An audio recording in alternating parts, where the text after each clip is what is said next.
Climate change کی جب بھی میں بات کرتا ہوں تو میرے ذہن میں فوڈ سیکیورٹی اور واٹر سیکیورٹی آتی ہے، لیکن اب شاید مجھے فریش ایئر سیکیورٹی پر بھی سوچنا چاہیے۔ جتنی ایئر پولیوشن پاکستان میں ہو گئی ہے تو آج لاہور میں جو آئی کیو ایئر کا ایئر کوالٹی انڈیکس تھا وہ 600 کراس کرتا ہے۔ آج کل سبزیات کی مہنگی قیمتوں کا بڑا تمام میڈیا پہ چرچا ہے، اور چونکہ کاشتکار ہی اس کو اگاتے ہیں، تو جب میں کلائمیٹ چینج کی بات کرتا ہوں تو ہمیشہ سے یہ کہتا چلا آ رہا ہوں کہ اس کا سب سے بڑا وکٹم کسان ہوتا ہے، کیونکہ کسان فصلیں اگاتا ہے اور اس سے اس کی جو ساری ڈسٹربنس ہے وہ پیدا ہوتی ہے۔ اب اس دفعہ جو اگر ہم پاکستان کو دیکھیں تو پاکستان میں سبزیات کی جو کاشت ہے وہ آلموسٹ پاکستان کے ہر صوبے میں ہوتی ہے، خاص کر یہ ٹماٹر، اور اگر میں آلو کی بات کروں یہ گلگت بلتستان سے لے کر سندھ تک ہر جگہ پہ کاشت ہوتا ہے، اور تقریباً سال بھر اویلیبل ہوتا ہے۔ اور ہماری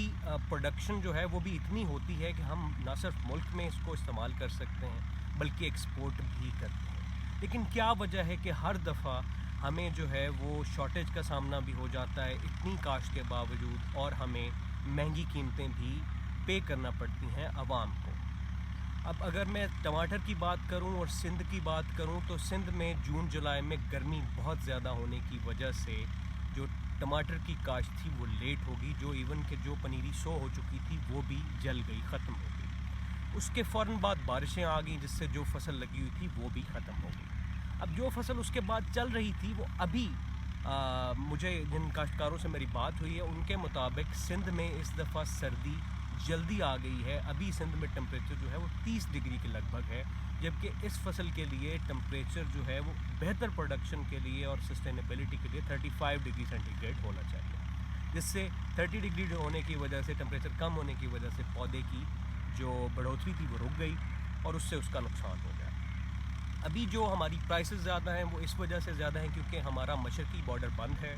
پہلے وہاں سے سبزیاں آ جاتی تھیں جو ملک کی جو ڈیمانڈ ہے اس کو پورا کرتی تھیں، پھر ہمیں جو امپورٹ ایران اور افغانستان سے آتی ہے وہ بھی ایکسپینسو ہے، جس کی وجہ سے اس کا ریٹ بڑھ گیا ہے۔ امید ہے کہ 3-4 ہفتوں تک یا 5 ہفتوں تک جب ہماری مزید پروڈکشن آ جائے گی، لوکل پروڈکشن، تو اس سے یہ فصلیں کم ہو جائیں گی۔ لیکن پرابلم کہاں آتا ہے؟ ہمیشہ سے پرابلم گورننس کا آتا ہے، گورنمنٹ کے لیول کے اوپر۔ ہم کسانوں سے بات نہیں کرتے، ہم کسانوں کو آن بورڈ نہیں لیتے نیشنل لیول پر، جس کی وجہ سے ہمیں یہ پرابلمز آتے ہیں پلاننگ میں اور ان کی قیمتوں کو اور ان کی ڈیمانڈ اینڈ سپلائی کو برقرار رکھنے کے لیے۔ میں ڈفرینٹ جگہ پہ یہ بات کرتا رہتا ہوں، اور ابھی آپ سے آج پھر کرنے لگا ہوں کہ ہمیں ایک پراپر میکانزم بنانا پڑے گا، ہمیں کسانوں کو آن بورڈ لینا پڑے گا۔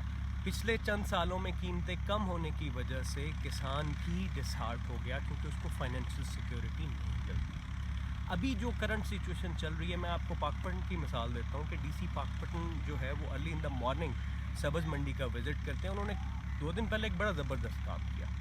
منڈی کی جو بولی ہوتی ہے وہ ایک بولی ہو جائے تو پھر اس کے اوپر ہی کام چلنا شروع ہو جاتا ہے۔ انہوں نے یہ کام کیا کہ انہوں نے اس کی گریڈنگ کروا دی کہ جو تھوڑا سا چھوٹے سائز میں ٹماٹر تھا اس کی قیمت تھوڑی کم بولی ہوئی، اور جو بہتر کوالٹی کا تھا اس سے تھوڑی زیادہ ہوگی۔ اس سے 2 پرائسز آ گئیں جس سے تھوڑا سا امپیکٹ پڑا، لیکن زیادہ امپیکٹ اس سے نہیں پڑتا۔ ہمیں جو ہماری ایگریکلچر ویلیو چین ہے اس کو پراپرلی ڈیولپ کرنے کی ضرورت ہے، ہمیں فارمرز کے ساتھ ڈسکس کرنے کی ضرورت ہے۔ ہم نے زوننگ بھی نہیں کی ہوئی، ہم جس جگہ پہ چاہے جو مرضی کاشت کروا دیں۔ ایک ورلڈ بینک CIAR اور CIAT کی ایک کولیبوریٹو ایفرٹ تھی کچھ 2 سال پہلے، اس میں کلائمیٹ سمارٹ ایگریکلچر کی پاکستان اور پروونشل لیول پہ پروفائلنگ کی گئی تھی۔ وہ ڈاکومنٹ گورنمنٹ کی گورننس کے لیے اور اس کی پلاننگ کے لیے ہیلپ فل ہو سکتا ہے۔ یہ ہمیں کرنا ہوگا، کسان کو ہمیں سپورٹ کرنی ہوگی ہر لیول پہ۔ ایڈمنسٹریشن جو ہے، پرائس کنٹرول کمیٹیز کا بہت امپورٹنٹ رول ہوگا ہماری جو قیمتیں ہیں ان کو کم رکھنے کے لیے، سبزیات کی اور دوسری کوئی بھی پروڈکٹ ہے۔ ایک چیز جو میں آپ لوگوں کو کہنا چاہ رہا ہوں، عوام کو یہ کہنا چاہ رہا ہوں، ہم فارمرز تو جو ہو رہا ہے ہمارے ساتھ ہو رہا ہے، لیکن آپ بھی تھوڑی سی رسپانسبلٹی کا مظاہرہ کریں، آپ بھی کچن گارڈننگ کی طرف آئیں، آپ خود منڈی پہ جائیں، آپ فارمرز جو اپنی انتظامیہ ہے اور گورنمنٹ ہے اس کا ساتھ دیں، دکانوں پہ پرائس لسٹ لگی ہوتی ہیں ان کو چیک کریں اور اس کے مطابق پیمنٹ کریں۔ یہ چیزیں شاید ہمیں بہتر طور پر آگے بڑھنے میں مدد دیں گی. گورنمنٹ کا یہ رول ہے کہ گورنمنٹ فارمرز کو آن بورڈ لے, ان کو جدید ٹیکنالوجی اور ٹیکنیکس سے جو ہے وہ ان کو مدد کرے, کیونکہ اب دیکھیں پاکستان میں جو ہمیں ڈیٹا یہ بتاتا ہے کہ زیادہ تر فارمرز چھوٹا فارمر ہے. چھوٹا فارمر ٹنل فارم جو ہے وہ بھی شاید افورڈ نہیں کر پائے گا, اس کی جو ڈرپ اریگیشن ہے وہ بھی اس کو افورڈ نہیں کر پائے گا. تو اس کے لیے ہمیں یہ ضروری ہے کہ اس کو ساتھ لے کر اس کو لو کاسٹ ایسی ایڈپٹیشن ٹیکنیکس اور ٹولز دیں جس سے وہ ہمارے لیے نہ صرف ود ان دا سیزن بلکہ آف سیزن بھی اس طرح کی پروڈکٹس پیدا کر سکے جس سے ہماری ڈیمانڈ اینڈ سپلائی جو ہے وہ میچ ہوتی رہے. تو یہ ساری چیزیں ایک کولیبوریٹو ایفرٹ سے ہوں گی. صرف ایک فارمر کے اوپر ریلائی کر کے اور ایک فارمر کو بغیر فائنینشیل سیکیورٹی کے ہم لوگ نہیں آگے بڑھ سکتے. جب تک فارمر کو اس کی فائنینشیل سیکیورٹی نہیں ہوگی, اس کی پروڈکٹ کی سیکیورٹی نہیں ہوگی, ہم آگے نہیں جا سکتے. ایک اور ایشو شاید آپ کو آگے دیکھنے میں ملے گا, میں نے جو air quality fresh air security کی بات کی, اب آج کل اسماگ اور ہیز چلی ہوئی ہے ہر طرف. اگر یہ اسی طرح برقرار رہتی ہے تو یاد رکھیے گا فوٹو سینتھسس نہیں ہوگا, اور فوٹو سینتھسس ڈائریکٹلی امپیکٹ کرے گا آپ کی کراپس کی پروڈکشن کو اور کوالٹی کو.